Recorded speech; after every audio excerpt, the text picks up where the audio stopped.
Good evening, everybody. Welcome to Rivalz Race Chat. I'm Clinton Geoffrey. Adam Ross will be with us shortly. He got the blue screen of death on his computer just as we got set to go. And if you know what that is, it's the old restarting your computer right when you don't need it to. So he'll be with us shortly. But we got one of the hottest guys on dirt with us right now. We won't waste any time because I know Matt is back with his family and getting ready to spend some time at home. So we'll welcome Money Matt Williamson to the show. Matt has had quite a week this week, Matt. Pretty amazing to think, you were able to carry the success from last year into this year and really make it work to the point of, a $78,000 US 8 days of work is pretty good for doing something you love, buddy. Did we lose Matt now too? That's all right. So we'll talk about Matt here in a second. We'll get Matt back. It looks like his screen just froze up on us for a second. We do have a great show for you here today. We're going to talk to Matt Williamson. We're hoping to speak to Tanner Van Doren, if you missed it, he was the 12-year-old who won the sportsman portion of Eastern States weekend this weekend. And he's been doing some iRacing with our stuff. And Tanner's been putting on some great numbers too. But Matt's back with us. Matt, as we mentioned, and just Adam's going to join us here in a second as well. Matt, as I just said there, pretty cool that you could pull down a payday of 78 grand in 8 days, continue the success you had last year, and roll that right through. You've got so many things going on with, all these multiple teams you work with, all the different personalities, the different cars, the different seats, and somehow you've been able to pull it all together. If anybody's living the dream right now, I'd have to say it's you. I don't know about that. With the whole border restrictions and having to cross back and forth, it's been a lot of work this year. So fortunately, it all paid off in the last couple of weeks. My biggest fear going into this year was being a one-hit wonder and not following up our success that we had last year. So to do that was pretty cool. I mean, this put an exclamation mark on this year, and just excited that it's over. Hopefully, we can go to 2021 with a little bit of normalcy. Adam, you here? I'm here. I wasn't even sure I was on just yet. So apologies. I had to send Clinton a picture of I lost the cylinders. I was firing up my computer and it restarted itself. Matt, good to see you, man. Hey, Adam. Nice to see you. I hate to do stuff like this, but I really don't hate to do stuff like this because I've never been at a point in my life where I can remember back and be one of the old people to when you were a kid. Like you were just a little kid coming to Ashweekon on Friday nights, and it's the dumbest things I remember. I specifically remember the first year that you raced, your instructions were to not leave the guardrail at Merrittville Speedway. That was Yeah. the pecking order. Run the guardrail. Don't leave that. You're putting in seat time. I mean, obviously instructions from Dipper, from your dad, and now you're the hottest thing on dirt. Clinton, we got really old. There wasn't even a Yeah. question in there. I'm just reminiscing. I'm just so proud of you, so happy for you. You've won way too much for it to be a coincidence. I think you have to be considered one of the stars of the generation. Thank you. I mean, I appreciate the kind words. Obviously, it's you guys seen me at my worst. I've struggled a few years to obviously get the success that we're at now. So, it doesn't come overnight, and there was a lot of hard years. A lot of bad things happen on and off the racetrack and racing, and you got to truck through it and just kind of hope to reap the success one day. So, fortunately, we're there now, and hopefully we can keep it going as long as possible. Matt, there's one thing that a lot of Ontario race fans, whether they're on asphalt or dirt, probably don't know is you're a good part of the reason we actually got out racing this year.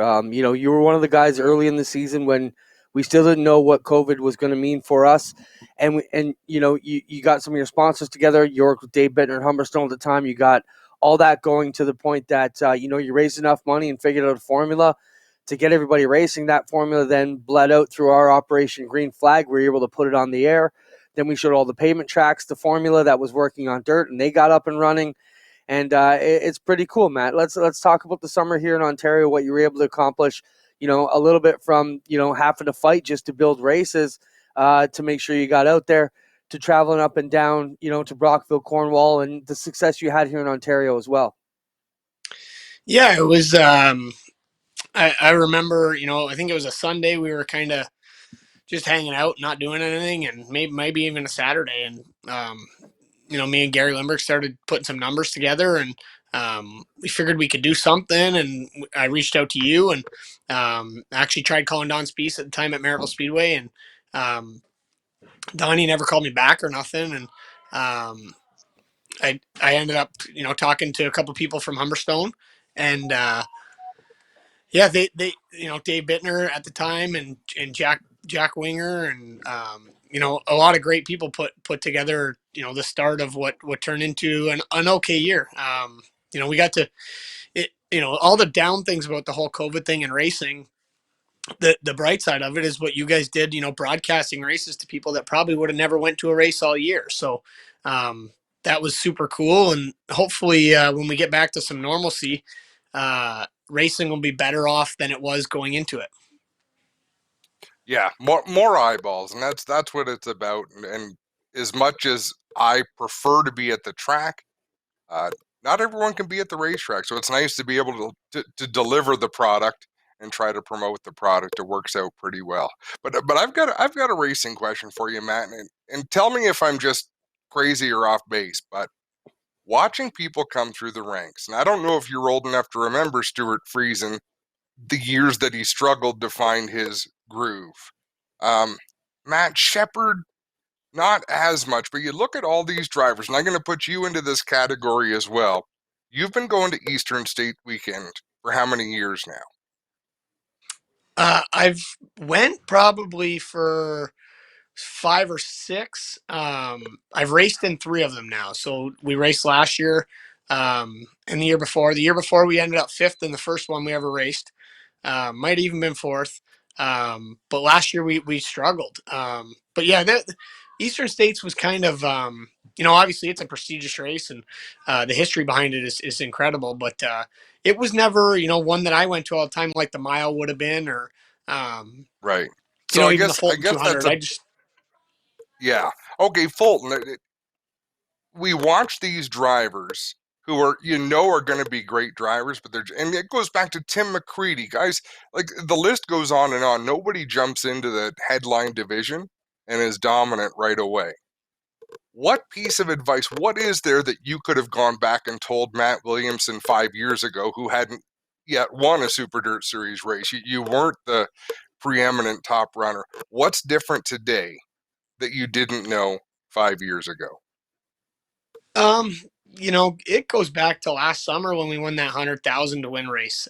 That really opened up my eyes with getting the jitters off your back when you're leading something like that. You never think you can do something until you do it. And when you do, it's like it's a lot easier than you thought it was. So, not saying that any of this stuff is easy and racing is easy, because obviously it's the most humbling sport, and it's probably the hardest sport, because you could be on top one day and back down to the bottom the next. But when you're leading them races, you never think that you're going to be a winner of them, or you're gonna end up winning them. And then when you finally do, it's like it makes you a better race car driver the last 25 laps or so, because you don't get nervous and you give all that away. I wish that I would have known that back 3 or 4 years ago when we had some opportunities at some big races, and let them slip, because we'd get nervous, or just kind of wait for people to pass you, and you get on the defensive side there with like 15 to go.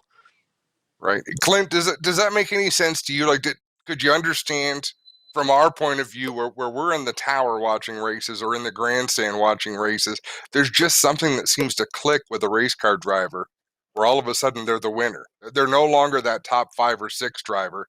They're getting under the checkered flag first. Yeah, man, my question for you would be, how are the Americans and the fans? Like, we know around here, all the Ontario fans, and, whether you love or hate Matt Williamson at Maryville, or you're sick of seeing him win, when you go out on the road, tradition says we're going to cheer hometown, how much you went home. How are the fans out there in the U.S. and all these other where you're taking money back home here to Canada? How are you received down there? Have birds come out to boo you yet, or are they still real supportive of Money Matt? It's funny at Port Royal, we were sitting on the front straightaway there, and they go through the line, and it happened back in the day when they get to Brett, everybody boo, and you'd get people cheering loud. Danny Johnson, everybody would cheer, and some people would boo. So those guys I kind of idolized, and um, now it's like it gets really loud around Max McLaughlin. People cheer like crazy for Max just because I think he's kind of paving the way as a younger star, and he's got a big following, and Mike Mahaney with what Mandy's doing on YouTube, he's got a big following. So they get to those people, and the grandstand's pretty loud, and then they get to me, and I don't think really anybody knows because it just kind of fades off, and nobody says a word, nobody really cheers. So it's good. Nobody's booing yet, but nobody's cheering either. I mean, there's a few that are pretty cool, and I appreciate everybody that supports me. That's it's awesome, especially when we're on the road. It makes it feel like home, but it's not as loud as what it would be at Merrittville. No, for sure. Just And you know second, what, Matt? Yeah, just go let ahead. this audio play, Spencer, if we can, watching Matt pull into victory lane here. This is on Saturday at the Eastern States. Everybody that cheers in this is part of the team.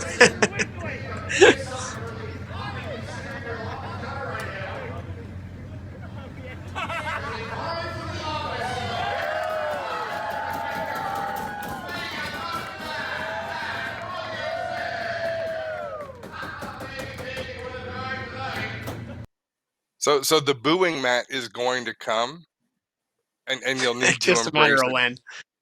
Well, you keep winning like this.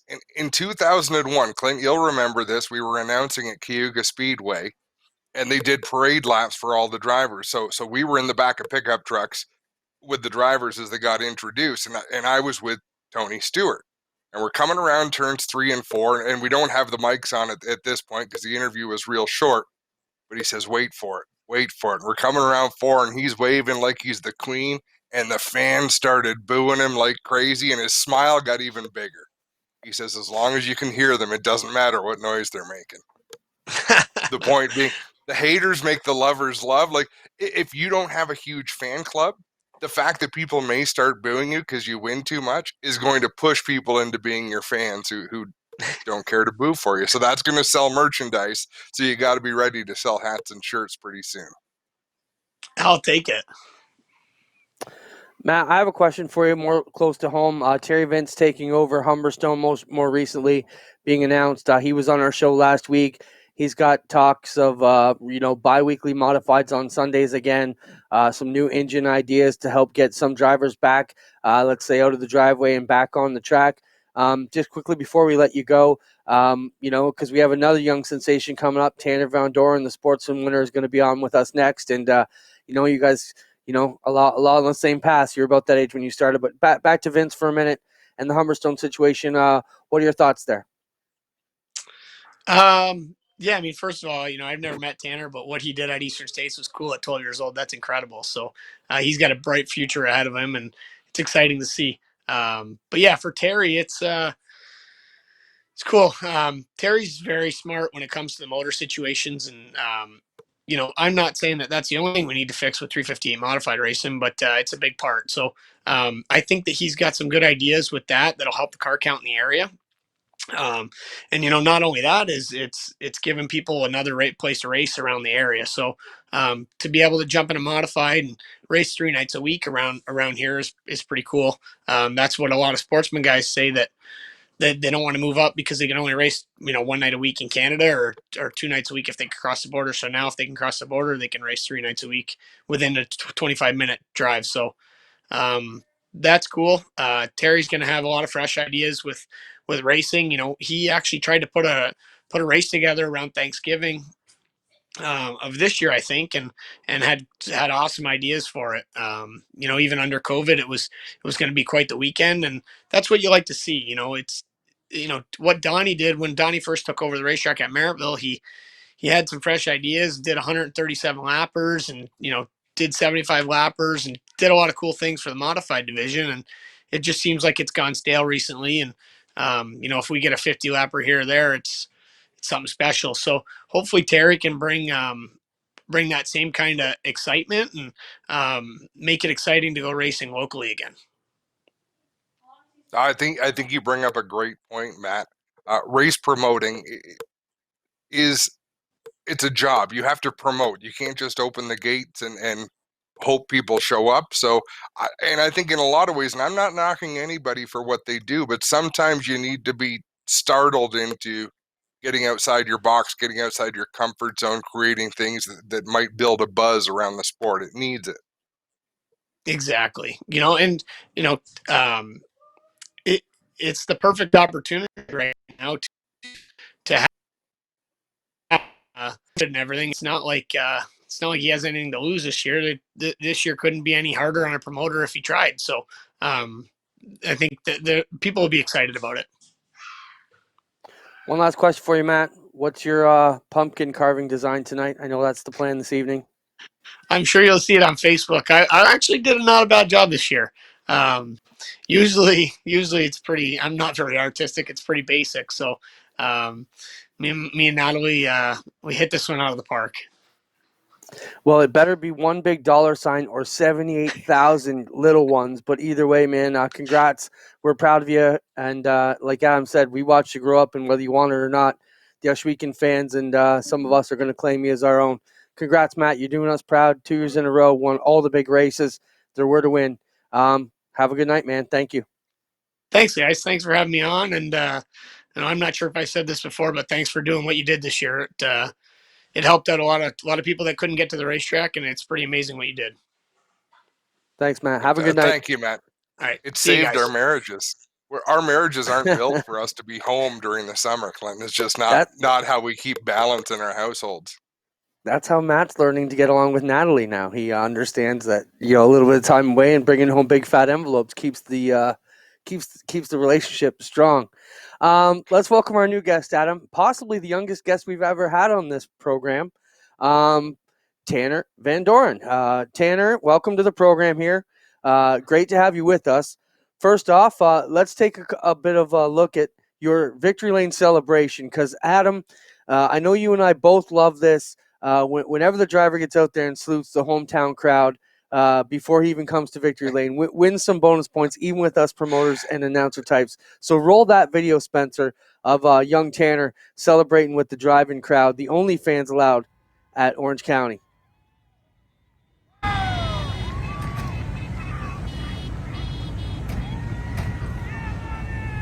That's awesome. Welcome, Tanner. Great to have you on the program. Yeah, Tanner, good to see you, bud. Good. How are you guys? Great. You can tell Tanner is the next generation, Clinton, because when his screen came up, he actually positioned himself so he was centered in the picture. Where most people wouldn't even think that, but I think young people are just in tune to certain things, and that's one of them. So, Tanner, talk about that race. When you left your shop to go to Eastern States weekend, was winning that race a realistic hope that you guys had? No, not at all. We were just expecting to try to finish top 10. So what prompted, a dumb question, but what prompted that celebration? Sorry, Clint, I think I jumped on you there, but to stop the car like you did, get up on the roof and salute the fans. Did you know what you wanted to do, or are you kind of making that up as you went along? I was so excited. I didn't know what to do. Tanner, awesome job. Let's talk a bit about your history. For us Canadian fans and a lot of our viewers up here, we follow a lot of the dirt circuit. We watched you, race some of the iRacing leagues. I know I've heard Stephen Ovens and the Ovens boys rave about you doing good things on iRacing, but to put it all together at one of the biggest races in modified and sportsman racing is very impressive. Tell us a bit about your background. Where do you come from? How's the family getting into racing? And I think we know most of that story, but tell some of the viewers where do you come from and what's the plan here? My dad raced before me, and I wanted to race because I liked it because I've been going to the track since I was ever born, and so I started out in quarter midgets when I was 4.5, and moved on to slingshots and stayed doing modifieds up at Hamlin and Action Track USA and Kutztown. And then I moved up to the sportsman now. This is my first year, and this is really this reality basically. It's pretty amazing. Where, for one thing, where do you go from here? But to tell our viewers before you answer that, we had to reach out to Tanner through his father on Facebook because I think by law, Tanner, you can't have your own Facebook account yet, can you? No, I cannot. One more birthday, and you're legal to have an account. So this youngster can race at Orange County Fair Speedway and take home the big check, but he can't have a Facebook account. It's things like that that just blow my mind, and it's got to feel pretty cool, Tanner. Yeah, it's really cool. Tanner, let's talk about what are your goals in racing. Being so young, you've already accomplished things that guys minded Adam's age would try our whole life to try and do. Where do you see yourself down the line? What's the goal and what's the end goal for Tanner Van Doren? Hopefully I'm running in Orange County just in a big block, hopefully. That's So pretty big awesome. block aspirations. So I've got a dumb question. I mean, I should have done more homework, but are you related to Craig Van Doren? Is it even spelled the same way? Now it's spelled different. Okay, so not because TVD would work. So Craig Van Doren was always called CVD. Would TVD be an all right nickname, or do you want something cooler? No, that's fine for me. As you go, I mean that'll be the obvious one. I think announcers will pick on for him, Clint. But as you go, I have a feeling you're going to earn your way into a pretty cool nickname if you keep knocking your way into victory lane like that. Yeah, it would be cool if I get a really cool nickname just because I really don't have one right now. I'm sure you're on your way, buddy. Let's talk about your season. Coming into this year, you must have been super excited to be running your rookie year in Sportsman, to be moving into a car that size. And then the virus strikes. And, so talk about what was going through your head a little bit. Were you nervous you weren't going to get to race at all? And I'm sure back in March, you probably thought you would never be standing at Eastern States holding up the big check. Not only rookie year, but it didn't even look like we were going to race. So what were your feelings on that? Were you nervous at all?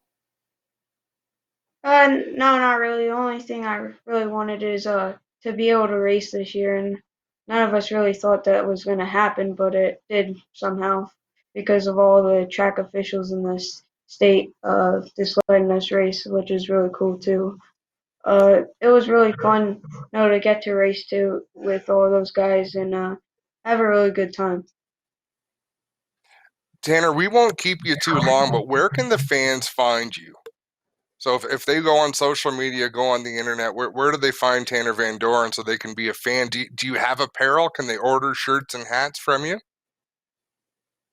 That'll be coming in 2021, but you can go to Tanner Van Doren Racing on Facebook, and that's where all the racing stuff is. Tanner, one Well, last we'll question definitely, for you. yeah. You've got some iRacing racing coming up. We're probably pretty sure you'll be behind the wheel virtually. But your outdoor season, are you done now? You guys packing the car away, or are you going to hit any more events? We have one this weekend at Georgetown, and then that's it until maybe Florida. All right. Well, great job. We appreciate having you on, and you keep knocking down those big wins, and we're going to come knocking on your door again. All right, thank you guys. Great job. Wow, if you're the parents of that boy, you got to be super proud of him. Professional, well-spoken, hell of a racer, a bright future ahead for this young guy, and we appreciate him coming on. Always cool when you can talk to the future of the sport, and two young guys there, Matt, who we've seen not much older than that, grow into what he is, and you heard Tanner say he wants to be a big block racer, racing there at Orange County, just like Matt was, so pretty awesome. And let me tell you what's really cool about that, Clinton. Years ago, I was involved in a program called Race 101. I was down in North Carolina. We brought young racers down, people that came through the school, Mike Mahaney, Luke Whitaker. I'm just trying to think of names from up here that would be familiar to people. There's so many more. Adam Leslie was down there, Matt Billings. One of the questions Tony Blanchard liked to ask very early on, say, what are your goals in racing? And probably more than half would say, hey, I want to get to NASCAR. I want to race Indy cars. I want to win the Indy 500. But there was always that select group that said, I want to be a home track hero. I want to be an asphalt modified racer and be the best there ever was. There's nothing wrong with setting your goals to want to be that person. Like Matt Shepard, I think, is having a pretty good career doing what it is he's doing. And I think that's awesome. You don't have to race in the Daytona 500 to be a professional race car driver and to be a real hero. So I think it's great to hear Tanner say, I want to run big blocks at Orange County Fair Speedway. And I want to say one more thing, because in dealing with his dad, on getting him on to do the interview, Jason, that's who he messaged. And he said, yep, send me the link. All I ask is that you keep in mind he's 12. So it's funny. It wasn't a warning. It was just a keep in mind. We say a lot of things to a lot of different racers, but it does matter. He wanted us to keep it in line. Oh, for sure. And you see these young kids, and you like you said, a lot of people. I was going to talk about my grandfather. One of the last things he said to me was, "You're taking a full-time job at the racetrack." Big mistake, biggest mistake you ever made, but it's actually been the best thing I've ever done in my life. So, we argue with that, but racing, as Matt Williamson has shown us, just these last two years alone, you're making a lot of money to put down on a down payment on a house and build property, and you can do a lot of things with a couple of good, decent wins like that. So the idea of being a professional race car driver and just doing that is a possibility. I mean, we've had friends who set their goals out and dedicated the time to make it happen, and they've done it. A la Friesen and Matt Williamson, and the list goes on and on of many others. Great future. Great to have them come on with us. We've also known people who've lost their houses to the great sport of racing and lost their wives or husbands. I mean, there's two sides to every coin, but it's definitely an addiction.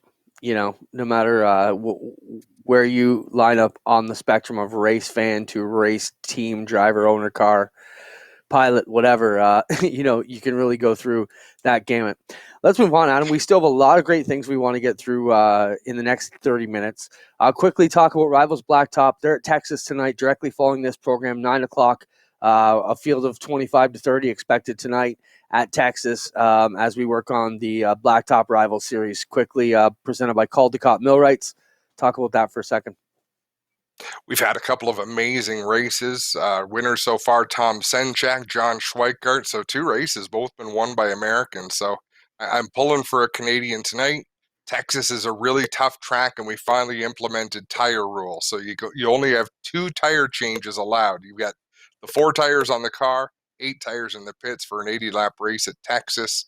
And it should be a lot of fun. I need more practice than what I got, unfortunately, but it is what it is. If they show the whole field, I'll be the one at the back. I'll wave when I go by, Clint.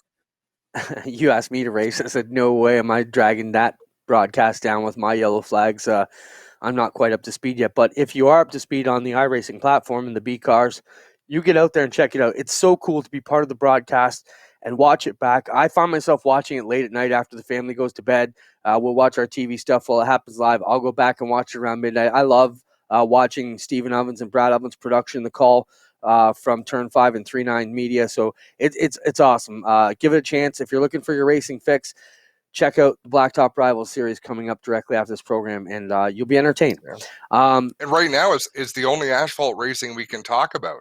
We're so happy to have Caldecott Millwrights, and we really ventured out into the asphalt world this summer, Clinton. But at this point in the year, the only racing going on is on the dirt, so we tend to talk a little bit more about that. So if you're waiting for us to start talking about Ontario stock car racing, it is going to come, folks.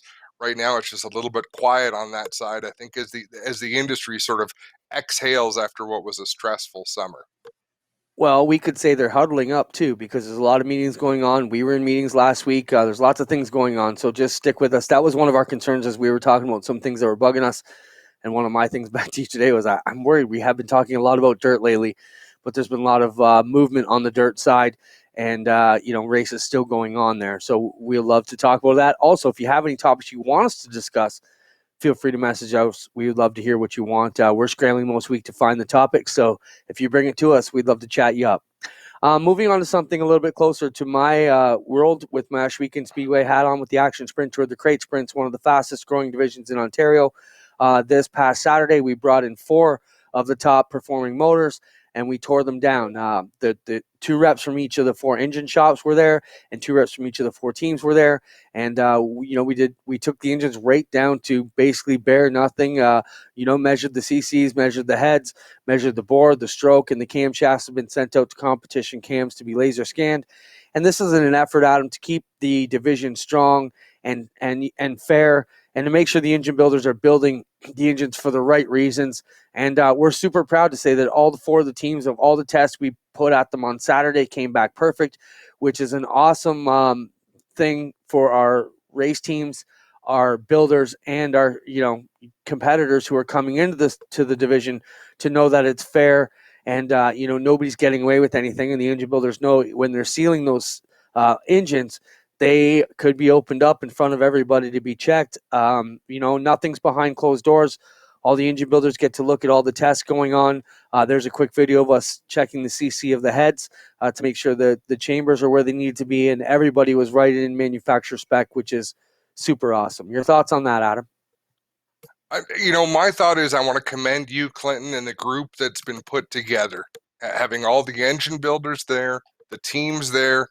So it's not so big that it's a circus, but it's big enough to show, hey, we've got nothing to hide. Everything is on the table. This is what we're here to look at and keep a level playing field. Because, not everyone realizes how challenging that is. Not only to keep a level playing field, but to make the race teams feel as though you're keeping a level playing field and try to keep racers happy. I know we chatted about this today online quite a bit. That fine balance between doing the right thing, listening to people, but not being swayed by the loudest opinion. Yeah, that brings us to our next topic. And just want to say to all those teams that did come out, a lot of the questions was, well, who pays for the engines to be put back together? As long as they pass all the tests, which they so far have, 1 more to go, which is the camshafts. We don't anticipate any problems. We have a tech fund that we will pay and make a deal with the engine builders to get those engines cleaned up and resealed for the teams, on us. So basically, we got a good look at their stuff. They'll get new gaskets, and we'll work that out with the labor side of things to get that back together. And that's how we keep the division strong. That's why it is one of the fastest growing divisions. And, we're proud of that.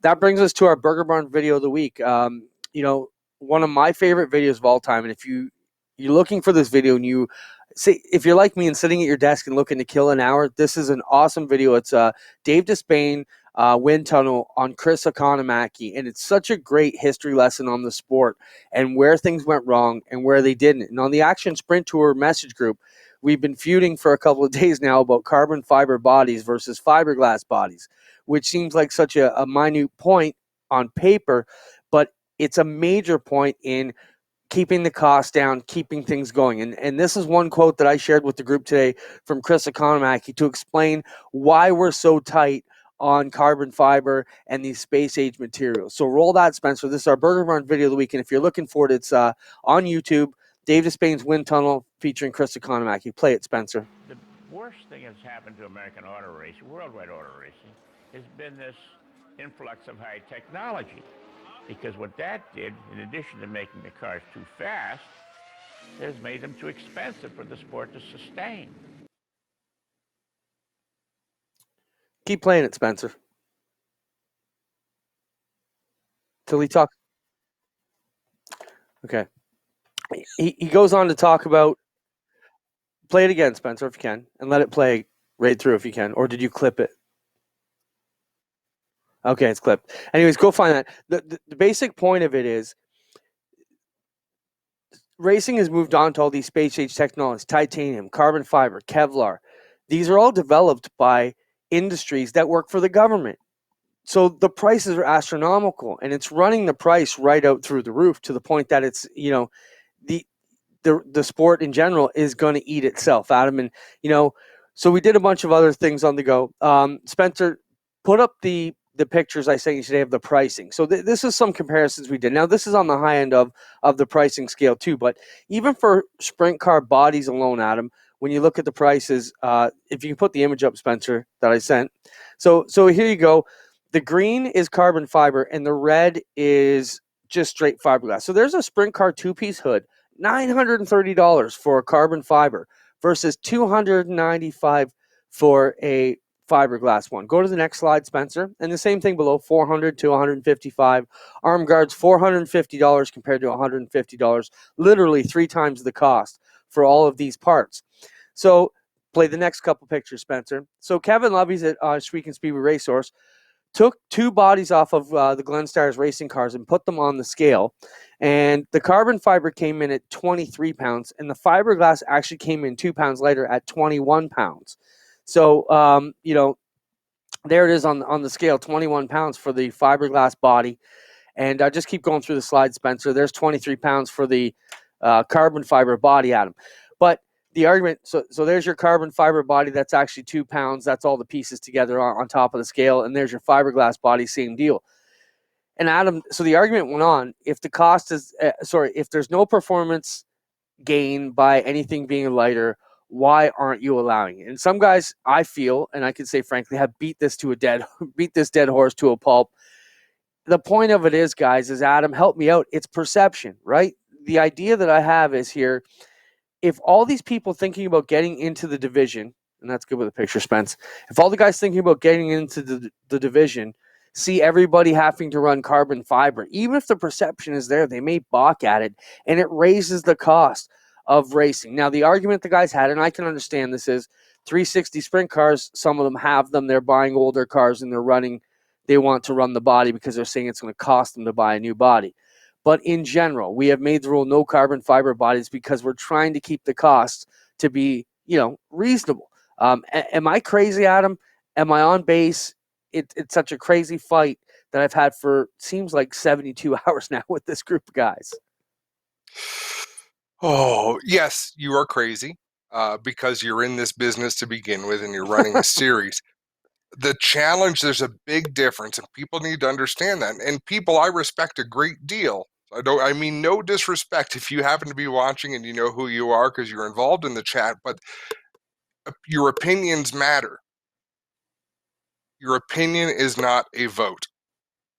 Just because you have an opinion, just because you have an idea and say, hey, let's put this to a vote because I think I could sway 10 other people to go this way. That's not how it works. If you want to race in a club, join a club. I can show you a list of clubs that have gone downhill over the years, and look who it is that's advancing. Look who's doing well. The APC series, which is a dictatorship. Oscar, which is a dictatorship. Right? You look, if John Carley taking over the Canadian Vintage Modifieds, he almost had to take that under his wing, make decisions because they were right for the club, and kind of take it back saying, guys, you voted for me, let me do my thing. You are the benevolent dictator, Clinton, and that's what people have to realize. Just because they have an opinion doesn't make it a democracy. No, I get that. And, we try and listen to as many opinions as we can. And let's face it, I don't have a dollar invested in these cars. So I definitely want to make sure we're doing the right things for the teams. But, sometimes when we can prevent them from spending unnecessarily, I think that's where we need to do. And the whole reason the crate sprint division is that way is growing the way it is because we've kept complete cars to $20,000 where you can get in and you can win with 20 grand Canadian in a decent car. And I think that's a big key. That seems to be the price point that in my mind I've got us targeted at. As soon as the cars get to be 30, 40,000, you're pricing them out. Why do you think we have so many teenagers coming in? Because it's comparable to a top end go-kart budget, so it is the next step obviously, but it's not the Grand Canyon of a step. And that's just so I know the guys think I'm a prick sometimes, but sometimes we got to keep you from doing it. And I told them today, my last message today was, in my 25 years in this business, I've probably seen at least 10 divisions eat themselves alive price-wise, and I'm damn determined to make sure that doesn't happen with the crate sprints. And it starts with carbon fiber bodies. And that means, hey, some year maybe we let them in down the road. But right now, they're an unnecessary cost that we don't need. And it's just going to drive up the cost of the division in general. So we're going to stick to our guns on that. We got about 15 minutes left. If anybody has any questions or comments, we'd love to hear from you. We do this every Tuesday at 8 p.m., followed by, of course, our Blacktop Rivalz race, which Adam will be in coming up shortly. Adam, quick nod this week, and we're going to dive into this a little bit more next week. We had some racing to cover, but we're planning on having some guests on from the Canadian Motorsports Hall of Fame. I don't know if we're just getting old or what the deal is, but I know and have worked with too many people on this list. So we're getting up there, or they're just taking a lot younger people than they ever have before. Great list of people there. You know, I would hate to start naming them off because we don't want to leave anybody off, but just great to see all these great people who've helped build the sport. And, shoot away. I mean, like, we've worked with a lot of them. Let's call out Ron St. Clair, former announcer for CASCAR. The reason I'm pleased is because it recognizes an announcer for the work that they put in, and I think it's an important role, in my opinion. Like, I'm obviously quite jaded, but I'm really pleased for Ron to go in there as a voice for the sport. I think that's super exciting. There are some young members. I don't understand, in fact, I shouldn't complain, but I'm going to. How does LP Dumoulin get into the Hall of Fame as an active? Like, I'm not crazy about Dumoulin, Scott Steckley, DJ Kennington. They are all worthy of Canadian Motorsports Hall of Fame once they retire. But I just find it strange to have active racers going into the Hall of Fame. Maybe that makes me old-fashioned. I don't know, Clint. You know, we talked about that with the Schweeken Wall of Fame at one point, and Tommy Gooch brought up, let's recognize these guys sometimes while they can still get out there and be active with the fans. I guess it goes both ways. Let's look at some of the names. I got the list here. I just Googled it quickly. Miles Brandt, running CTMP and all the stuff he's done for over 50 years in the business. Jim Bray from Brantford, the second Canadian to make the field for the Daytona 500. Danny Burritt was the Canadian Formula 1600 champion, one of the first drivers to Europe, and he went on to race and manage teams on an international level. You've got Kevin Dowler, five-time CASCAR champion, who raced karts and Formula cars before concentrating on stock cars. LP Dumoulin, two-time NASCAR Pinty Series champion, and a long career in Formula 1600.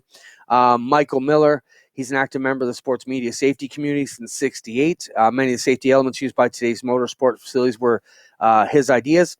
Our buddy Alex Nagy, he won 3 championships at Flamborough Speedway and went on to work a whole bunch of different jobs throughout the business, including running the Pinty Series, and now manages Jukasa Motor Speedway. Lawrence Partington, this year's media inductee, the Toronto-based TV producer, has been actively involved in televising streaming of rally events, F1600, Players GM, and Formula Atlantic races over the years. Natalie Richard, Halifax, Canadian rally driver, won 5 and 10 North American championships, 47 national events, and is still in demand as a co-driver for rally around the world.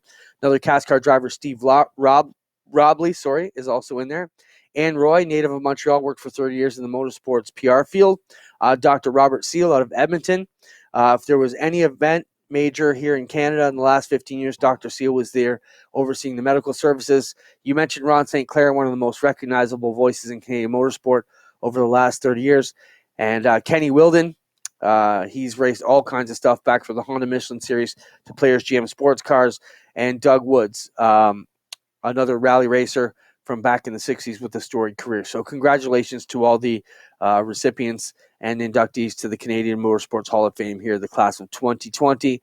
Normally a big gala event. They weren't able to do that yet, and I'm sure all these guys will be honored in due time properly. While we're there, got to thank some of our supporters who help us out this summer as well. Everybody over at Jibs, Six Nations, of course, we already talked a bit about Burger Barn. Six Nations Bingo, I should say. Frank at Quick, and everybody at Bryans.farm.com with a Y, BRYAN's farm.com. And, who am I missing out? Caldecott. I want to thank everybody at Caldecott Mill Writing for jumping on board with us. And Adam, beyond we got a couple that, other talk. Yeah.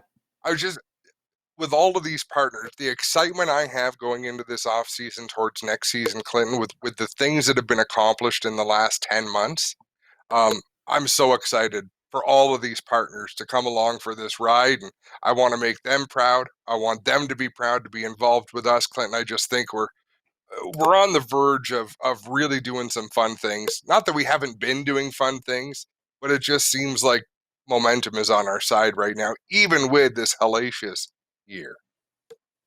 Yeah, I like to think we're in a better position because we have more knowledge now. This time last year, we were blissfully unaware that this whole season was going to be wiped out. So I think, we're kind of hedging our bets on both sides of the planning for the motorsports promoters and everything. We're kind of looking at, well, plan A is back to normal. Plan B would be if COVID year comes around, how are we going to keep the sport alive? So I think we're a bit more educated this year. I think, we've proven that we could get the sport up and running, and that's a good thing. So, hopefully we can get this behind us as soon as possible. But, wow, we could have a political show about all the craziness that went on this year.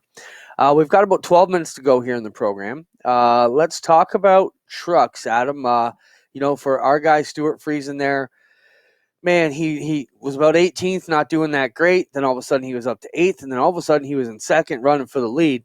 And then he was leading, and then he got wrecked by Johnny Sauter. So we were messaging back and forth throughout the day. All kinds of crazy stuff went on, and you said, we need to talk about this. So I'll turn it over to you now to tell us why you were so fired up about watching the truck broadcast on Sunday afternoon. Here's the deal. I wrote a Facebook post, and it was scathing, and it was about racing announcers. If you're going to be a professional racing announcer, if you're going to take money for doing the job that you're doing, for crying out loud, tell the story. Like, we all make mistakes. I've made mistakes. I've had to apologize afterwards for things that I have said when I feel, you know what, and I don't mind saying things that might offend somebody, but when I'm absolutely wrong, you got to eat crow. But don't say shit just because it's what you're supposed to do. Say things based on what you're looking at. Spencer, can you roll this video? On the 52 truck a little bit, you can see even, same move we saw. And Sauter's going around and taking Friesen with him. Now you can see that they even said same move we saw. They were comparing the move Stuart Friesen made on Sheldon Creed to the move Johnny Sauter just made. Desperation move. They are trying to get to the bottom. They both kind of walked, both Michael Waltrip and Jamie McMurray kind of walked their comments back. Certainly. But it's the further commentary that they made in this process that had Clinton had me really fired up, because Stuart Friesen made an aggressive move to take the lead. Johnny Sauter made a dirty move to take the lead. And if you can't tell the difference, you should not be broadcasting motorsports. Watch Sauter go to the inside. That doesn't look a lot different than the way. It doesn't look any different than what the 52 did to I'm with you. I'm just watching that clip again. It's a very similar move. It's a similar move. So now they said, but it's not a similar move. But Sheldon Creed. It's similar, but it does look different. I'm okay with him saying it's similar, but when he just said it's not any different than what Stewart did, hell yes it is. He just wrecked him into the wall. So he said, "I'm going to race you that way, I guess." Well, and yeah, Stewart had cleared Sheldon Creed into the turn. Now, Creed did get a run to the outside. Stewart went up the racetrack. Creed made the choice to lift. Johnny Sauter goes into the turn, never clears Stuart Friesen, never even gets to the point where his number is past the Friesen 52. Starts washing up the track. Now, Friesen takes a little bit of responsibility because he pinched Johnny Sauter down the track, which is his right to do as the freaking race leader. But when you have the luxury of this many replays, you call it the way it is going on. And they didn't. And I was so pissed off because Stewart, I was just mad, Clinton. Sorry. I think they're afraid of pissing off the driver by calling a spade a spade. And that's one thing you have to do. And you have to have that relationship to be able to say what's on your mind. And I mean, hell, I almost lost 1 or 2 announcing jobs over the years because I would not basically sugarcoat the bullshit, if I can put it that way. And I've had a race director in the tower get pissed at me and say, "Hey, we're all supposed to be team players." And I'm like, "Well, do a better job then, because I'm not going to pretend we all didn't just watch the bullshit we all just watched, and just I can't sweep that big. I can't sweep that big of a turd under the rug. It just doesn't work some weeks."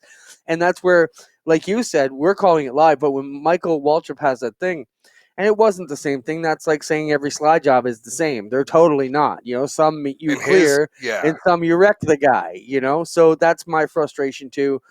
I've never been a big fan of Michael Waltrip. And not to say that we haven't worked with them in the same booth. I just my beef with him is it's too politically correct. Like, call what we're all seeing, man. If it's a shit deal, call it a shit deal. If it stinks, tell us it stinks. But that's everything been is a big sugar-coated. problem. That's been a big problem with the Motorsports television product. I agree. Now you can't get inside someone's helmet. You can't say, "Oh, Johnny Sauter went in there intending to wreck Stuart Friesen or take the lead at any cost." No, we don't know that, but you can say his responsibility in that move is to control his truck. And if you clear the 52, more power to you, all the way to the wall. I remember Kyle Larson doing that, and the announcers were all up in arms. Well, he cleared the other car and let him slide up in front. It just frustrates me that. And as an example, I watched the documentary, The Bipolar Rock and Roller, the story of Mauro Ranallo, the UFC announcer who is bipolar. And when you hear him announce, he's confident, he knows his shit, he's calling what he sees, and he's doing it at 100%. Clinton, I like to think when we work at our best, when we're doing our job, that's where we're at. We are right there, giving it our all. And when you give it your all, it almost has to be your truth that comes out. You know what I mean? Because you're uninhibited, you're just flying with it. These guys are holding themselves back, and for Christ's sake, stop. Show the sport the respect it deserves and get someone in there who can be excited and call the freaking action. Well, on a similar vein but different note, if you can, it was like when I work at two tracks here in Niagara. I worked at Merrittville and worked at Humberstone. In the early days, they would tell me, well, you don't ever talk about Humberstone at Merrittville, and you don't ever say Merrittville's name at Humberstone. And I'm like, I always fought that. I said, listen, man, if you think the same people didn't watch the same stuff Saturday night that I saw, and we're sitting here 24 hours later, and the two guys who beat the hell out of each other in front straight are lining up on the pole, and I'm not supposed to talk about it, then you got the wrong guy for the job, because we're going to talk about the drama that happened last night. Don't be so small-minded in your business plan and realize that, we're all fans in the deal. That'd be like a Buffalo Sabres fan saying, oh, don't talk what happened in Maple Leaf Gardens last night when these two teams played, because, it's just so petty. But we've managed to breaking that mold out. Yeah. Yeah, hype the sport. Back to iRacing for a minute. Our G-Force Racing League is run by Roger. Craig has a charity event coming up. Throw up that, if you will, Spencer. We'll give a quick mention on that as far as the charity races coming up on the G-Force Racing Leagues. Rivalz tonight. We're going to mention tonight starts the G-Force Racing Leagues Epsilon Sprint Wraps Triple Crown Charity Week, running through to Monday, November 2nd. This season's charity event is a very special one for a very special person. All proceeds will go to 5-year-old Lennox Mobley through the Stephen King Foundation. And Lennox received serious burns, some in third degree, in a refueling incident we talked about here on the program back in Port Royal in September. 3 divisions are part of the charity event: 360s, street stocks, and Pro Late models, for a total of 12 races, which are all broadcast here on G-Force TV. Tonight's will be delayed. There are still spots available for all divisions, 2 to 4 races guaranteed per division. Races are open to anyone with an iRacing account, with the cost of $10 for one division or $20 for all 3 divisions, and you don't need to race just to donate. There will be a plaque for each division winner and a trophy for the overall winner provided by A&J Custom Creations. There will also be many great door prizes, so let's help make this a huge success. Go to gforcerl.com for more information and the link to donate for this worthy cause. So thanks, Roger, for all you guys have going on there. And if you're looking for some extra races to get into this week, a great cause to help out. And racers helping out racers is always a good deal. Adam, over to you. You sent out this next video for the Run What You Brung races.